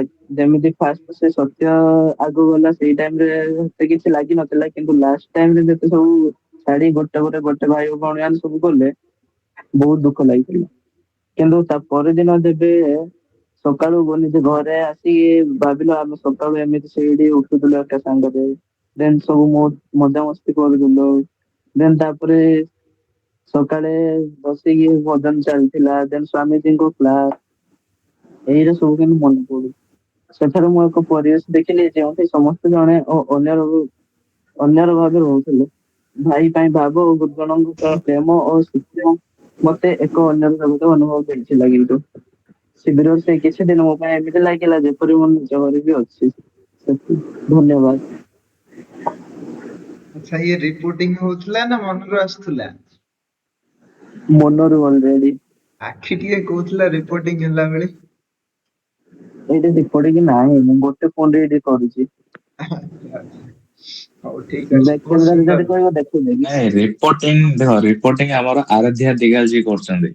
ତାଙ୍କେ ଏବେ ବସିକି ଘୋଷୁଛନ୍ତି କଣ କହିବେ ବୋଲି, ଆଚ୍ଛା ନଜର ପକେଇଥିବ ବୋଲେ। ଆଚ୍ଛା, ଆରାଧ୍ୟା ବାବୁ ଆସୁଛନ୍ତି, ବହୁତ ସୁନ୍ଦର। ବିରଜାନନ୍ଦଙ୍କ ମୁଖରୁ ଆମେ ଶୁଣିବାକୁ ପାଇଲୁ। ତ ଆଗକୁ ଶିଷ୍ୟଙ୍କ ମୁଖରୁ ଯୁବ ଶିଷ୍ୟ ଏବଂ ବିଶେଷ ଅବସ୍ଥାରେ ମହର୍ଷି ଦୟାନନ୍ଦଙ୍କୁ ଆମେ ଆଜି ପାଉନୁ। ବାରିକ ଭାଇ ଆମର ଆସିନାହାନ୍ତି। ବର୍ତ୍ତମାନ ହଁ, ଏଇ ଭିତରେ ମୁଁ ଦେଖିବାକୁ ପାଇଲି ଆମର କଣ ତାଙ୍କ ନା ଦିବ୍ୟ ରଞ୍ଜନ ଯିଏ, ସିଏ ଆସିକି ଆଉଥରେ ପଳେଇଛନ୍ତି। ତ ତାଙ୍କର ଅନୁମତକୁ ମଧ୍ୟ ଆମେ ରଖିବା। ସିଏ ଆମର ବୌଦ୍ଧିକରେ ପ୍ରଥମ ହେଇଛନ୍ତି ଏବଂ ଏଇ ଶିବିରର ଗୋଟେ ବିଶେଷ ଭାବରେ ଆମେ ତାଙ୍କୁ ପାଇଛୁ। ତ ସିଏ ମଧ୍ୟ ନିଜର ଅଭିମତ ରଖିବେ। ମୁଁ ଜାଣିପାରୁନି ସିଏ କେତେବେଳେ ଆସୁଛନ୍ତି କେତେବେଳେ ଯାଉଛନ୍ତି, ଯଦି କାହା ନଜରରେ ପଡେ ମତେ କହିବେ। ହଁ, ତ ତ ଆଚ୍ଛା, ଆଉ ବର୍ତ୍ତମାନ ଗୋଟେ କଥା, ଏଥର ଆରାଧ୍ୟା ଅନୁଭୂତି ଟିକେ ଥାଇବୁ ନା, ଟିକେ ଅନୁଭୂତି ଥାଉ ଟିକେ। ମୁଁ କହିବା ହିସାବରେ ଏଥର କଣ ଟିକେ ଚେଞ୍ଜେସ୍ କରିବାର ଅଛି, ମିନ୍ସ କାହା ମନରେ ଏମିତି ଅଛି କି କାଳେ ଏଇଟା କରିଥିଲେ ଆଉ ଟିକେ ଭଲ ଲାଗିଥାନ୍ତା, କି ନାଇଁ ଏଇଟା ହେଇକି ଟିକେ ଭୁଲ ହେଇଗଲା, ନହେଲେ ଟିକେ ଖରାପ ଲାଗିଲା। ତ ସେମିତି କାହା ମଧ୍ୟମରେ ଆଖି ଆଗରେ କାହାର ଅଛି କି ସେମିତି?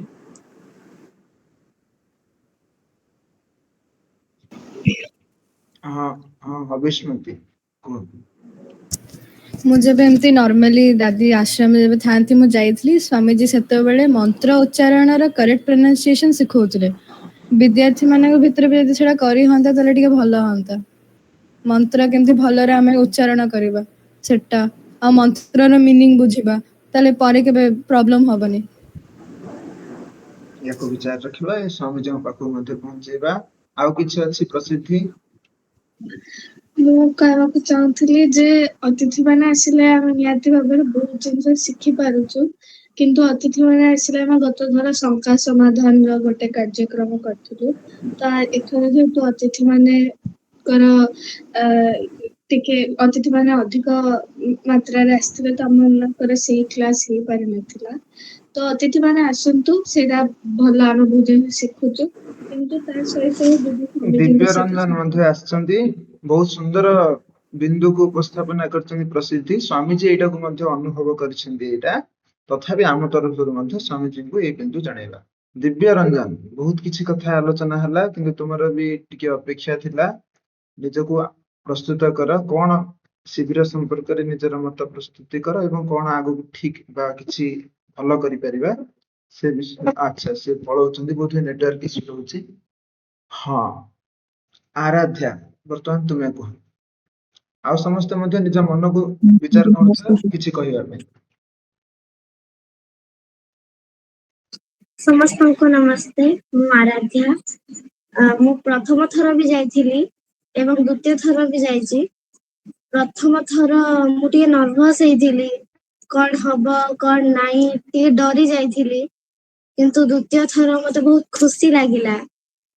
ବହୁତ ସାଙ୍ଗସାଥି ମିଳିଲେ, ମନୁଷ୍ୟ କେମିତି ହେବା, ସନ୍ଧ୍ୟା ଉପାସନା ନିଜେ କରିଛି, ଯଜ୍ଞ ବି କଲି,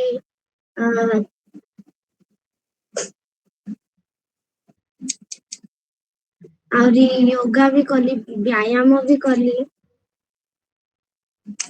ଆରାଧ୍ୟା, ଆମେ ତୁମର ଗତ ଥରର ଗୋଟେ ଭିଡିଓ ମଧ୍ୟ ଗୋପୀ ଭାଇଙ୍କଠୁ ଦେଖୁଥିଲୁ। ସେଇଠି ବି ତୁମେ ବହୁତ ସୁନ୍ଦର ସେକେଣ୍ଡରେ ରହିକି ବୋଧେ ପ୍ରସ୍ତୁତି କରୁଥିଲ, ଲାଷ୍ଟ ଲାଇନ ର ସେକେଣ୍ଡରେ ଥିଲ।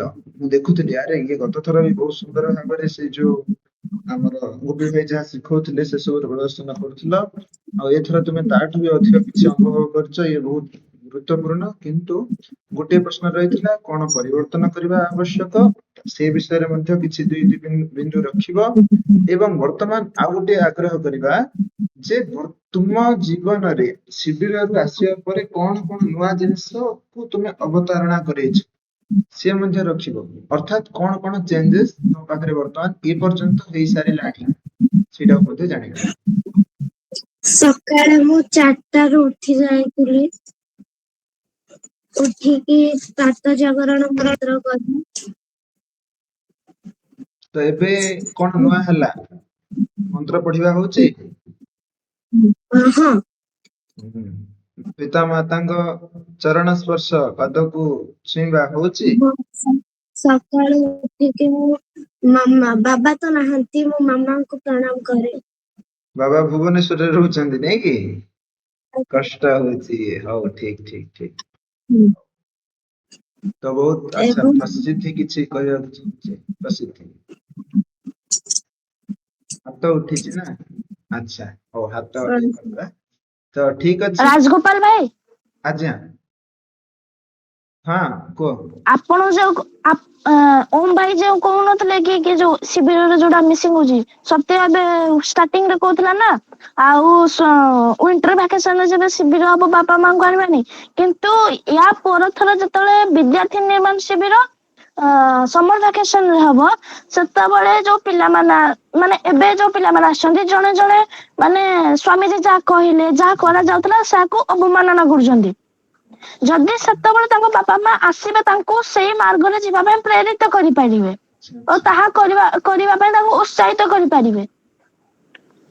ତ ଇଏ ବହୁତ ସୁନ୍ଦର ତାର୍କିକ ପ୍ରସଙ୍ଗକୁ ଉପସ୍ଥାପନା କରିଛନ୍ତି। ଦେଖ କେଡେ ସୁନ୍ଦର ବିନ୍ଦୁକୁ ଇଏ ବିଚାରଶୀଳ। ଦେଖ ଦୟାନନ୍ଦ ଏମିତି ହିଁ ଗୋଟେ ବ୍ୟକ୍ତିତ୍ୱ ଥିଲେ ଯିଏକି ସମଗ୍ର ଜଗତକୁ ଆଲୋକ ନିଜର କଳି କାଢ ମାନେ ଛୋଟ ଅବସ୍ଥାରେ ହିଁ ପ୍ରକାଶିତ କରିଥିଲେ। ଦେଖ ତୁମେ ସମସ୍ତେ ଗୋଟିଏ ପାଟିରେ କହୁଥିଲେ କଣ ନା ପିତା ମାତା ନ ରୁହନ୍ତୁ, ପିଲାମାନେ ଆମେ ଏମିତି ଏକ ସତ୍ୟ ପଥରେ ଆଗକୁ ବଢିଛେ ସମାଜ ସତ୍ୟ ବୋଲି ଜାଣିଲେ ମଧ୍ୟ ଗ୍ରହଣ କରିପାରୁ।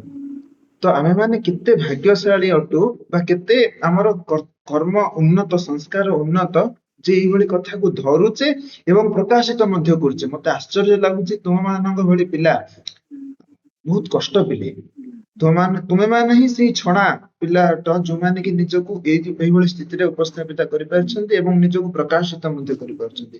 ଦେଖ କେଡେ ସୁନ୍ଦର ବିନ୍ଦୁ ରଖିଲେ ଯେ ଆମେ କିଛି ଭଲ କାମ କରିବାକୁ ଚାହିଁଲେ ମଧ୍ୟ, ଯଦି ବି ଆମେ କିଛି ଚାହୁଁଛୁ ତାହେଲେ ମଧ୍ୟ କେତେକାଂଶରେ ଆମେ ବିରୋଧ ବା ସାମାନ୍ୟ ବାତାବରଣ ବା ପିତା ମାତାଙ୍କ ଦ୍ଵାରା ବାଧାର ମଧ୍ୟ ସମ୍ମୁଖୀନ ହଉଛୁ କେତେକାଂଶରେ।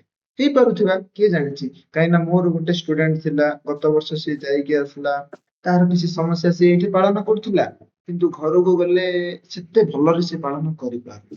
ତ କିଛି ଅସୁବିଧା ରହୁଛି, କିନ୍ତୁ ଯେତେବେଳେ ବାପା ମା ମଧ୍ୟ ଆସିବେ ସେମାନେ ବୁଝିପାରିବେ ଯେ ବାସ୍ତବରେ କଣ ଜୀବନ ଅଛି, କେମିତି ସ୍ପଷ୍ଟ ଆମେ ହେଇପାରିବା ଜୀବନରେ।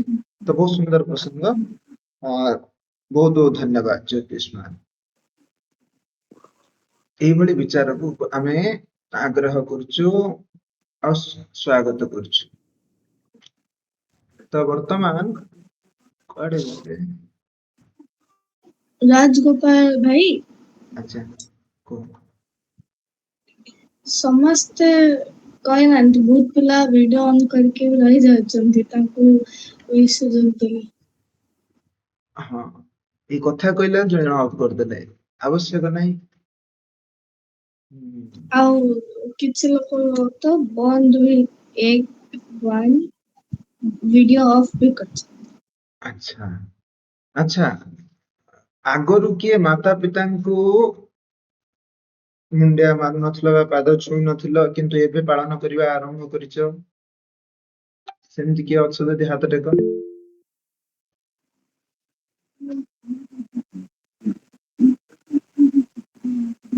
ହଁ ପିଲାମାନେ, ଏଇ ସମ୍ପର୍କରେ ମୁଁ ଗୋଟେ ପ୍ରସଙ୍ଗ କହିବାକୁ ଚାହୁଁଛି। ଦେଖ ମୋ ଜୀବନରେ 28 ବର୍ଷ ପଳେଇଲା। 28 ବର୍ଷ ପଳେଇଲା ପରେ ମୁଁ ଶିଖିଥିଲି, ବେଳେ ବେଳେ କରୁଥିଲୁ ପରୀକ୍ଷା ପୂର୍ବ ଦିନ, ବେଳେ ବେଳେ ସେମିତି ହେଇଯାଏ ମୁଣ୍ଡିଆ ମାରିକି ଯାଉଥିଲୁ। କିନ୍ତୁ 28 ବର୍ଷ ପରେ ଯାଇକି 29 ବର୍ଷ ପରେ, ଭୁଲ କହିଲି 28, 29 ବର୍ଷ ପରେ ମୁଁ ଆରମ୍ଭ କଲି ଯେ ପ୍ରତିଦିନ ମୁଣ୍ଡିଆ ମାରିବା କଥା। ମାରିଲି, ମାରିବା ନିଜର ଗୋଟେ ବର୍ଷେ 1.5 ବର୍ଷ ଚାଲିଲା, ତାପରେ ଆଉ ଥରେ ବନ୍ଦ ହେଇଗଲା। ଗତ ବର୍ଷ ହେଇଥିଲା ଆମର ଶିବିର, ପୁଣି ଥରେ ଗତ ବର୍ଷ ଶିବିରରେ ସ୍ୱାମୀଜୀ କହିଲେ ବା ଆମର ଗୋଟେ ନିର୍ଯାସ ଆସିଲା, ପିତା ମାତାଙ୍କ ପାଦକୁ ଛୁଇଁବା ଆବଶ୍ୟକ ସକାଳୁ ଉଠିବା ସମୟରେ। ତ ନଭେମ୍ବର ମାସରେ କେବେ ହେଇଥିଲା? ଅକ୍ଟୋବରରେ ହେଇଥିଲା ଏଇ ଗତ ବର୍ଷ? ନାଇଁ ଜୁନରେ ଜୁନ୍ ହେଇଥିଲା। ମାସରେ ହେଇଥିଲା। ଜୁନରେ ହେଇଥିଲା, କିନ୍ତୁ ମୁଁ ଆରମ୍ଭ କଲା ବେଳକୁ ମନକୁ ସ୍ଥିର କରିକି ଆରମ୍ଭ କଲା ବେଳକୁ ଅକ୍ଟୋବର ମାସ ପଳେଇଲା। ଏବଂ ମୁଁ ଜଗିଥିଲି ନଭେମ୍ବର 1କୁ, ସିଏ ଗୋଟେ ସ୍ପେଶାଲ ଡେ। ତ 2009ରେ ମଧ୍ୟ ମୁଁ ଆରମ୍ଭ କରିଥିଲି ଗୋଟେ କାର୍ଯ୍ୟକ୍ରମ, ଆଉଥରେ ଆରମ୍ଭ କଲି 2024ରେ। କଣ ହେଲା ନା ଆଧ୍ୟାତ୍ମିକ ଦୈନନ୍ଦିନୀ ବା ସ୍ପିରିଚୁଆଲ ଡାଏରୀ। ମୁଁ କେତେବେଳେ ଉଠୁଛି, କେତେବେଳେ କଣ କଣ କାମ କରୁଛି, ତ ସେଇ ଭିତରେ ଗୋଟେ ପ୍ରସଙ୍ଗକୁ ମୁଁ ଯୋଡ଼ିଲି ଯେ ସିଏ ହଉଛି କଣ ନା ପିତା ମାତାଙ୍କ ପାଦକୁ ଛୁଇଁବା। ତ ସେତେବେଳେ ମତେ ଆଶ୍ଚର୍ଯ୍ୟ ଲାଗିଲା, କାହିଁକି ନା କିଛି ନଥିଲା। ଗୋଟେ ଦିନ ଆମକୁ ଆଉଥରେ ସେଇଟାକୁ ଷ୍ଟାର୍ଟ କରିବାକୁ ପଡିବ। ତ ମତେ କହିବା ପାଇଁ ସେଦିନ ଗୋଟେ ଘଣ୍ଟାଟେ ଲାଗିଗଲା ଯେ ବାପା ମାଙ୍କ ପାଖକୁ ଯାଇକି ଯେ ମୁଁ ଆଜିଠୁ ଆଉଥରେ ଏଇଟା ଷ୍ଟାର୍ଟ କରୁଛି। ଏଇଟା ଗୋଟେ କଷ୍ଟ ହେଇଥାଏ ପିଲାମାନେ, ବିଶେଷ କରି ଯେତେବେଳେ ବଡ ହେଇଯାଉ। ତ ଆଉଥରେ ଷ୍ଟାର୍ଟ କଲି ଗତ ବର୍ଷ ନଭେମ୍ବର 1ରୁ, ଯୋଉଟା କି ଆଜି ପର୍ଯ୍ୟନ୍ତ ଚାଲିଛି। ଯେତେବେଳେ ପର୍ଯ୍ୟନ୍ତ ଆମେ ବାହାରକୁ ଯାଉଛୁ, ବିଶେଷ କରି ସେତେବେଳେ ନହେଲେ ଯଜ୍ଞ ସରିବା ପରେ ଆମେ ସେଇଟାକୁ ରଖୁଛୁ, ଆଉ ଶୋଇବା ପୂର୍ବରୁ 2 ଥର ଆମେ କରୁଛୁ ଏଇଭଳି ଭାବରେ। ତ ତୁମେମାନେ ବି ଚେଷ୍ଟା କର ପିଲେ, ଇଏ ବହୁତ ବଡ ଗୁରୁତ୍ୱପୂର୍ଣ୍ଣ ପ୍ରସଙ୍ଗ ଅଟେ। ମୁଁ ଆଶା କରେ ଆମେ ସମସ୍ତେ ଏଇ ଭଲ ଗୁଣଟିକୁ ନିଶ୍ଚିତ ଅଭ୍ୟାସ କରିବା। ତ ବର୍ତ୍ତମାନ କିଛି ହାତ ଉଠିଛି। ଆଚ୍ଛା, ପ୍ରଗତି ମହାପାତ୍ର ଏମିତି ନାଁରେ ଜଣଙ୍କ ହାତ ଉଠିଛି।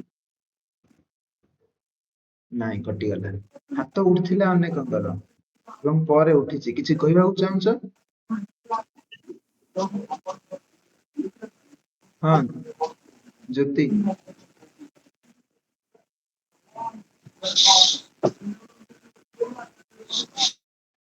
ପ୍ରସିଦ୍ଧି, ବର୍ତ୍ତମାନ ପିଲାମାନଙ୍କଠୁ କିଛି ବିଶେଷ ଆଦାୟ କର। ତୁମେ ନିଜେ ଆଗକୁ ଆସ, ସଞ୍ଚାଳିକା ହୁଅ। ଆଜ୍ଞା, ଆଚ୍ଛା, ମୁଁ 2 ମିନିଟ୍ ନଉଛି।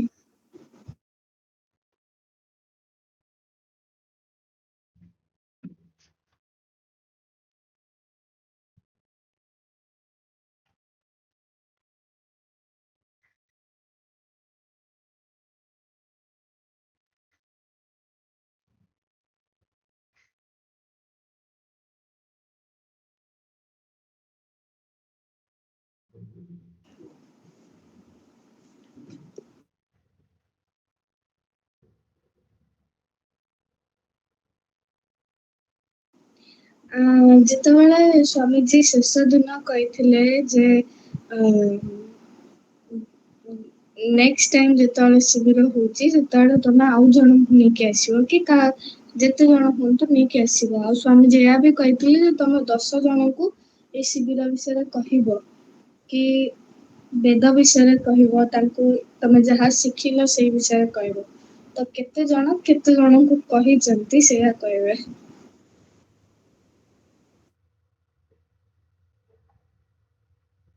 ତ ଯିଏ କହିଛନ୍ତି ସିଏ ହ୍ୟାଣ୍ଡ ରେସ୍ କଲେ ଭଲ ହବ। एलेन, प्रगति, चिन्मय भाई, हविष्मती, ओम भाई, राज भाई, आगे एलेन को केते जणକୁ କହିଛ? ମୁଁ 2 ଜଣଙ୍କୁ କହିସାରିଲିଣି। ମାନେ କଣ କଣ ଶିବିରରେ କଲ, ନା ବେଦ ବିଷୟରେ ନା କୋଉ ବିଷୟରେ କହିଲ? କଣ କହିଲ ନାଇଁ, ସେମାନଙ୍କୁ? ମାନେ କଣ କହିଲ ତମକୁ? ଶିବିରର ଅନୁଭୂତି କେମିତି, ଆଉ ଆମେ କଣ କଣ ଶିଖିଲୁ, ଆଉ ମାନେ ବେଦ ବିଷୟରେ ଯାହା ସ୍ୱାମୀଜୀ କହିଥିଲେ ତାହା। ଆଚ୍ଛା, ତମେ ଅଭିନୟ କଲ ମୂଳ ଶଙ୍କର ଦୟାନନ୍ଦଙ୍କ ଛୁଆ ବେଳ, ସେଇଟା କହିଛ ନା ନାଇଁ? ନା।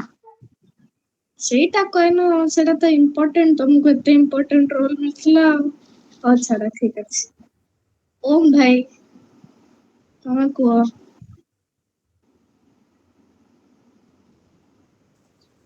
ମୁଁ ପାଖାପାଖି 10 ଜଣଙ୍କୁ ଖଣ୍ଡେ କହିଦେଇଥିବି ହେଲା। ତାଣୁ 4 ଜଣ କହିଛନ୍ତି ଗତଥର ଯାହା ହେଇଯାଇଥିଲା ନିଶ୍ଚୟ ତାଙ୍କେ ଆସିବାକୁ ଚେଷ୍ଟା କରୁଥିଲେ, ବଟ୍ ହେଇପାରିଲାନି।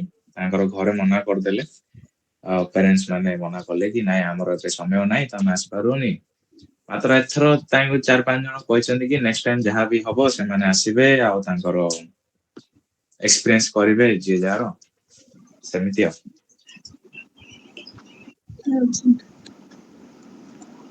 ହଉ, ଏବେ ଚିନ୍ମୟ ଭାଇ, ଆକୃତି ତମେ କୁହ। ଦିଦି, ମୁଁ ଜଣଙ୍କୁ କହିଛି। ଆଚ୍ଛା, ତମ ବେଷ୍ଟ ଫ୍ରେଣ୍ଡ କି ତାକୁ କହିଛ? ନା ନା, ମୋର ଗୋଟେ ଭଉଣୀକୁ କହିଛି। ଓକେ ଓକେ, ସେ କଣ କହିଲେ ଯେ ସେ ନେକ୍ସଟ ଟାଇମ ଆସିବେ, ନା ତାଙ୍କ ରେସ୍ପନ୍ସ କଣ ଥିଲା? ତାଙ୍କେ କହିଲେ ଯିବି ବୋଲି କହୁଥିଲେ।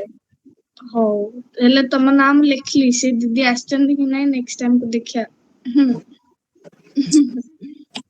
ହଉ ହଉ, ଠିକ ଅଛି, ଭଲ। ହବିଷ୍ମତି, ତମେ କୁହ। ଏଇ ଶିବିର ପୂର୍ବରୁ ତ ମୁଁ ଜଣକୁ କହିଥିଲି, କିନ୍ତୁ ସିଏ କହିଲା କି ମାନେ ତା ମାମା ବାବା ଯେମିତି ଆର୍ୟ ସମାଜ ବିଷୟରେ ତ ଜାଣିନାହାନ୍ତି, ତ ତା ମାମା ବାବା ମେ ବି ଆଲାଉ କରିପାରନ୍ତିନି। ଆଣ୍ଡ ତାପରେ ଆର ଇମ୍ପୋର୍ଟାନ୍ସ ଯେହେତୁ ଜାଣିନଥିବାରୁ ସେ ବହୁତ ସାରା ଟ୍ୟୁସନ ବନ୍ଦ ହେଲେ, ତା ମାମା ବାବା ତାକୁ ଗାଳି ଦେବେ।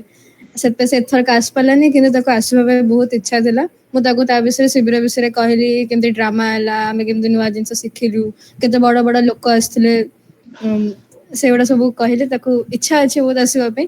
ନେକ୍ସଟ ଟାଇମ ତାକୁ ଆଉଥରେ ପଚାରିଲେ କହିଲେ ହବ ଆସିବ ବୋଲି। ତମ ତମ ସାଙ୍ଗମାନଙ୍କ ବିଷୟରେ କଣ କଣ ସବୁ କଲ ସବୁ କହିଲ ତ? ହଁ ହଁ ସବୁ କହିଲି।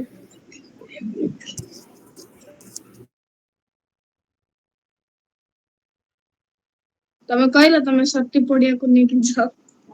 ହଁ ମୁଁ କହିଲି ନା ସେ ଡରିଗଲା ହଠାତ୍। ଓମ ଭାଇ ଯେତେ ଜଲ୍ଦି ସେ ଭିଡିଓ ଟା ପଠେଇଲେ ସେ ଏଡିଟ କରିକି ପୁରା ଭିଡିଓ ଟା ତମେ ପଠେଇଦେଲେ ସେମାନେ ଜାଣିଯିବେ। ହଉ ଠିକ ଅଛି ଆଉ ସବୁ ତ କହିଥିବେ କିନ୍ତୁ ଆରାଧ୍ୟା ଉପେନ୍ଦ୍ର ଯେ ଲେଖା ହେଇଛି ଯୋଉ କୁନି ତମେ କହିଛ କାହାକୁ? ମୁଁ 3ଟା ସାଙ୍ଗକୁ କହିଥିଲି। ତମେ ଆଉ କୋଉ ଫୋନ ରେ ଜଏନ କରିଛ କି? 2ଟା ଫୋନ ରେ ନା ଗୋଟେ ଫୋନ ରେ ଏକା? ଗୋଟେ ଫୋନ ରେ।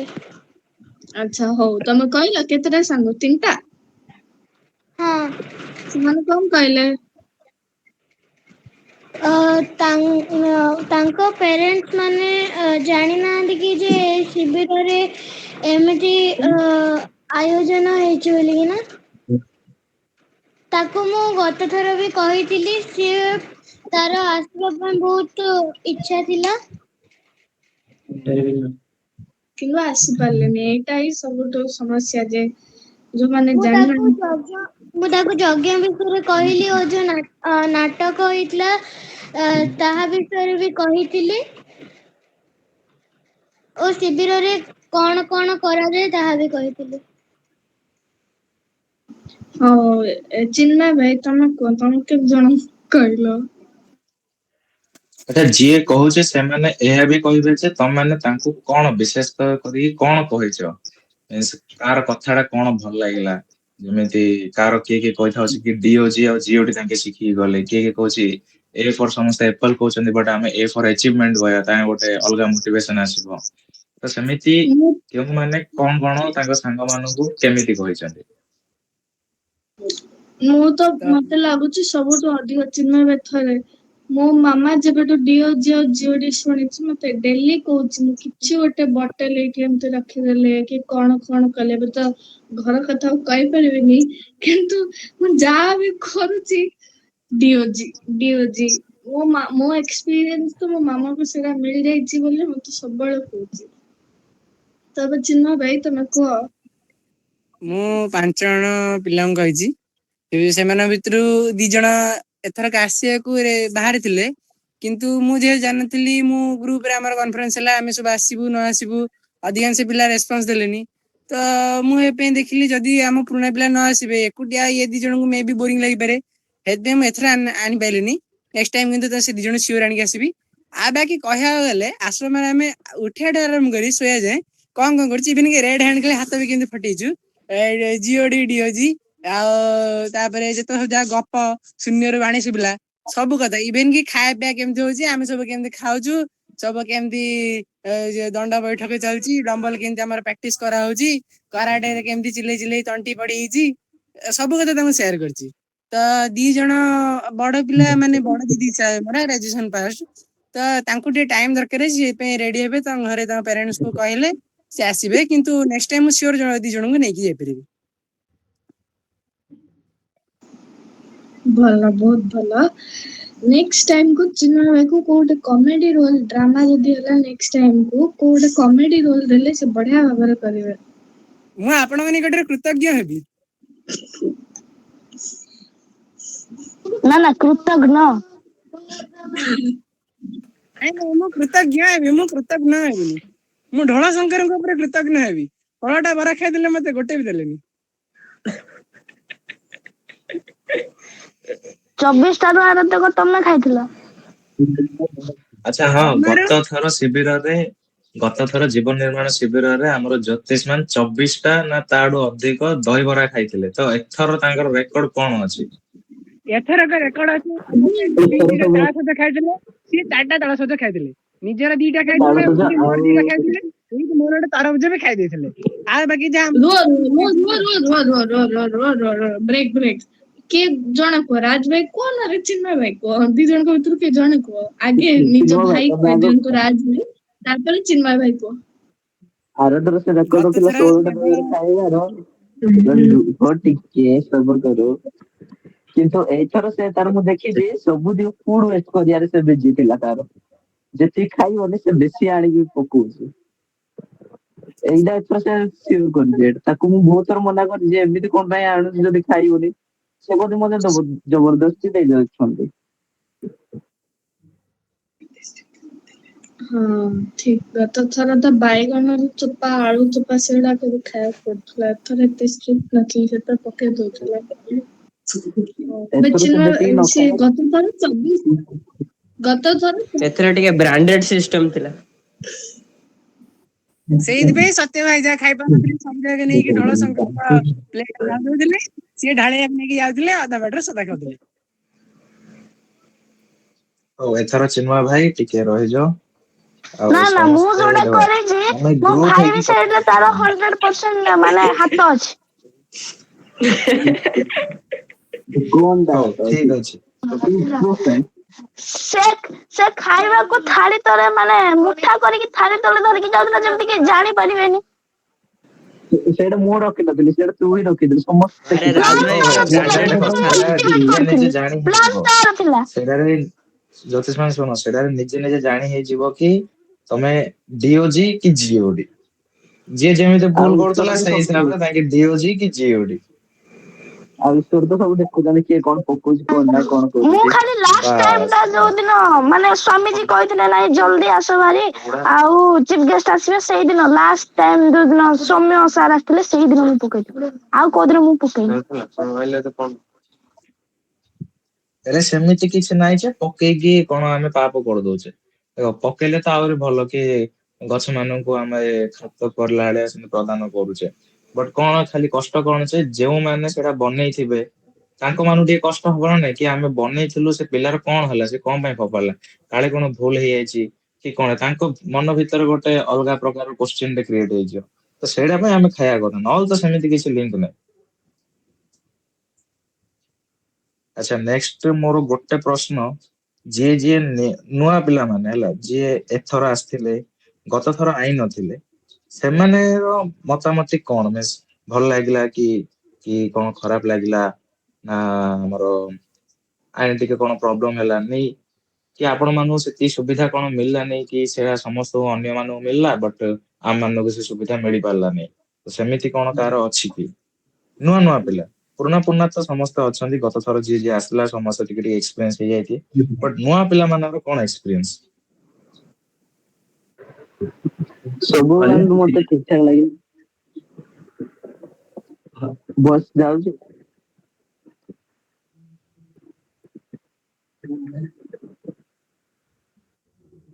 ଆଚ୍ଛା ହଉ, ନହେଲେ ମୁଁ ଗୋଟେ ଗୋଟେ ନାଁ କହୁଛି, ତାଙ୍କେ ମାନେ କହିବେ। ଯେମିତି ଅନ୍ୱେଷା ବ୍ରହ୍ମପୁରର, ତାଙ୍କେ ଏଥର ପ୍ରଥମ ଥର ପାଇଁ ଯାଇଥିଲେ, ତ ତାଙ୍କର କଣ ଏକ୍ସପିରିଏନ୍ସ କଣ ଅଲଗା ରହିଲା କି? ସମସ୍ତଙ୍କୁ ନମସ୍ତେ।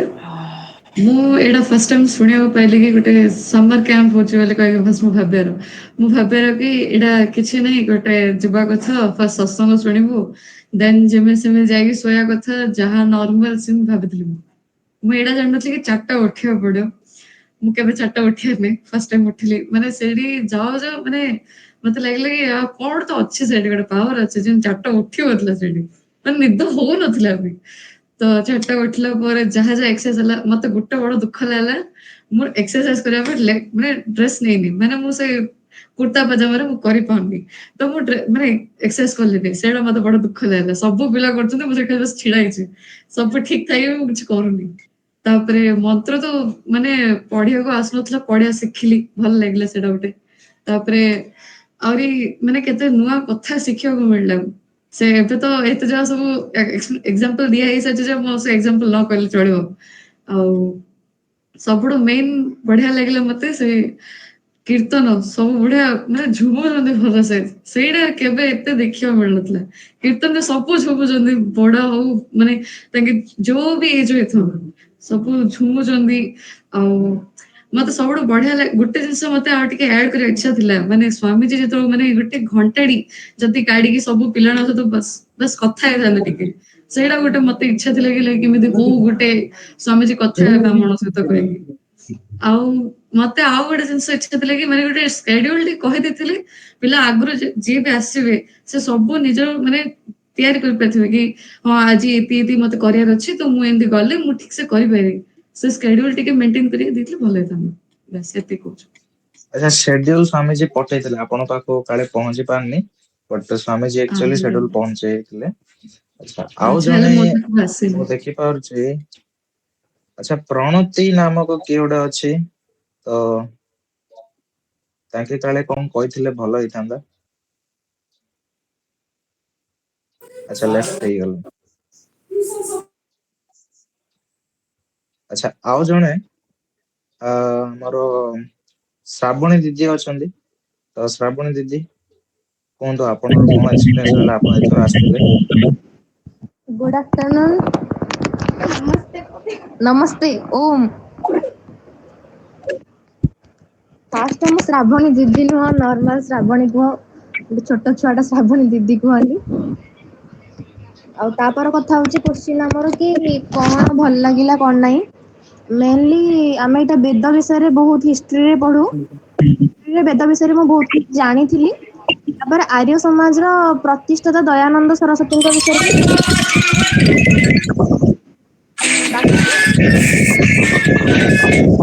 साउंड टा टिके काटिबो हाँ तो ये कैंप रे गला परे मु आउरी बहुत किछि जानिया पाई पाइली बेसिकली मते भल लागे स्वामीजी को क्लास तांको क्लास रे पिला माने उठिया पाई इच्छा हुएनी आ सकाळर जो यज्ञटा हुए आ संध्या उपासना ए दुईटा माने जणे जेते भी स्ट्रेस रे थाउ प्रेशर रे थाउ वन सेठी बसियो माने माने गोटे तो सेतिकी आ स्वामीजी को पाखरे माने गोटे मन पूरा स्वामीजी को पाखरे पूरा बहुत खुशी स्वामीजी गोटे बहुत भल माने तांको देखिला माने ही मन पूरा खुशी हो जाए संध्या बेलर कीर्तन ठू आरंभ करिकी सकाळर एक्सरसाइज पर्यंत एटा गोटे बहुत भल जर्नी थिला आ मु भाबिछि तो एटा प्रति वर्ष मु केमिति हेले भी जिबि एथर टिके मोर देह जेहेतु भल नथिला हम एक्सरसाइज भी भल से उठिकी करि पारनी आ बहुत किछि काम रे भी मु करि पारनी सहयोग आर थर को भगवान करंतु मो देहटा ठीक थाउ आ मु सब काम करि पारे एक्सरसाइज करि पारे आ संध्या उपासना बही धरिकी आसी डेली डेली संध्या उपासना चलची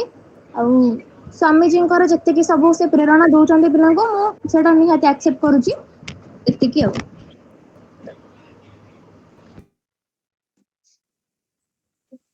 बहुत बहुत धन्यवाद। अच्छा आउ नुआ किए अछंदी तो आउ जने अछि 9B7 हेई अच्छा तांके मु जेती जानछि तांको ना ओम हला हमर दामनजोड़ रो तो से ओम भाई आगा अछंदी कि तांकर सानो भौणी साधना अछि तो जे भी अछि तांकर टिके एक्सपीरियंस टा कहितले भलो होइतांदा। ओम भाई तो लेफ्ट हे गले तंकर तंके तो 9B17 के कहबे ओम भाई की तंको भूमि तो ठीक अछि आम भितरे नुआ संकल्प आसु पिलाने गोटे प्रसंग प्रसिद्धि रखिथिला जे आमे जानि ମଧ୍ୟ नथिलु आमे कोन କରିବାକୁ जाउछु तेणु आमे भल भाबरे प्रस्तुति करि पारलु नाही जो कार्यक्रमटी बा नाटिकाटी आमे उपस्थापन करथिलु तो किंतु एबे वर्तमान हम समस्त भितरे गोटे समन्वय रहिला गोटे आमे मिसिकी रहिलु तो हम समस्त को किछि दायित्व दे दिया जाउ जे आमे वर्तमान ए शिविर रे कोन କରିବାକୁ जाउछु अन्ना किए जने ना मु आज किछि विशेष निजे तयारी करथिबा आज तो हसिया न्याय रे किछि मूर्खामी को ही प्रस्तुति करा जाउछि किंतु हसिबा एक दिव्य भावना अटे किभଳି भाबरे से हृदय रु आसीबो केते उन्नत स्थिति रे आमे कथा कहि कि जनको हसई परिबा ना जेमति कि राजू श्रीवास्तव कथा बेले बेले आमे उदाहरण हिसाब रे नै परिबा तो किछि भलो अछि जेमति कि आमे चार्ली चैपलिन को उदाहरण नै परिबा ठीक ठीक उदाहरण को आमे नबा आवश्यक तो देख पिले आबा किछि सुंदर गाइबा शक्ति जदि का पाखरे अछि सेटा को मध्ये रखि परिबा आगु ओडिसी क्षेत्र रे मध्ये आमे पिला मान को देखिया पाइबा किंतु ओडिसी रे कोन होछि ना स्वामी जी मध्ये किछि किछि कथा को बारण करियो चेष्टा करंती तो आमे चेष्टा करिबा जोटा भलो सेटा को आमे समस्त निज आगे रखिबा एवं ता पई प्रस्तुति करिबा आवश्यक एवं एबे हमर दायित्व बढ़ी जाउची हम समस्तंकर परिचिति मध्ये हैला जे आमे एते सुंदर एकांकिका बा नाटिकाटी को समस्त आगे उपस्थापना करि पारलु ई होछि हमर विशेष पॉइंट आइडा एथर हमर किंतु ताहले हमको आगो को लोक मानकर एक्सपेक्टेशन भी रही जीवो ଯେ ଆମେ ଏଇଥର ଆଉ କିଛି କଣ ନୂଆ କରିପାରୁଛେ।